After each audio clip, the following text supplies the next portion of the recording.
Divorce পেপারে সই করল আরণ্যক ও রোশনাই। রোশনাই ধারাবাহিকের আজকের পর্বের শুরুতেই আমরা দেখব আরণ্যক ও গরিমার আইবুড়ো ভাতের অনুষ্ঠানের আগে আরণ্যক ও রোশনাইয়ের ডিভোর্স পেপারে সই করার সিদ্ধান্ত নিয়েছে বাড়ির সকলেই। প্রথমে পেপারটিতে রোশনাইকে সই করতে বলা হয়। তাদের পুরনো সমস্ত কথা ভাবতে ভাবতে রোশনাই অনেক কষ্ট পায়, বলে, আপনি অনেক ভালো থাকুন স্যারজি। এই বলে সে পেপারটিতে সই করে দেয়।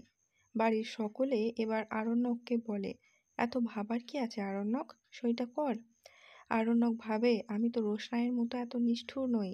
একবার বলাতেই রোশনাই কি করে সইটা করতে পারলো? সম্পর্কটা মিথ্যে হলেও এই সম্পর্কের দাম আমার কাছে আছে। তুমি তো এই সম্পর্কটাকে কখনো দামই দাওনি। এরপর আরণ্যক পেপারে সই করে দেয়। এরপর আইবুড়ো ভাতের অনুষ্ঠান শুরু হয় দুজনের। খুব সুন্দর করে সাজিয়ে তাদের খাবার পরিবেশন করেছে রোশনাই। বড়মা বলে, মাটন আচারিটা রোশনাই বানিয়েছে। এটা শুনে আরণ্যক বলে, আজকে তো অনেক কিছুই রয়েছে, আজকে আমি মাটনটা খাবো না, আমার ইচ্ছে করছে না।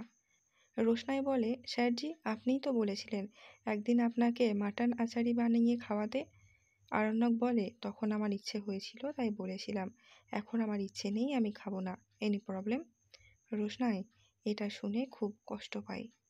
বাড়ির বড়দের আশীর্বাদ নিয়ে শুরু হয় আরণ্যক ও গরিমার আইবুড়ো ভাতের অনুষ্ঠান। আগামী পর্বে দেখা যায় আরণ্যকের হালদি অনুষ্ঠানে বাড়ির সকলে মেতে উঠলেও রোশনাইয়ের চোখে মুখে কষ্টের ছাপ ফুটে উঠছে।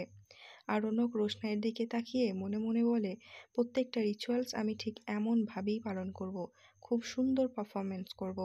রোশনাই ভাবে, আপনার জীবন থেকে এই রোশনাই নামের অস্তিত্বটা আর থাকবে না স্যারজি। আপনি গরিমা দিদিকে নিয়ে খুব সুখে থাকুন।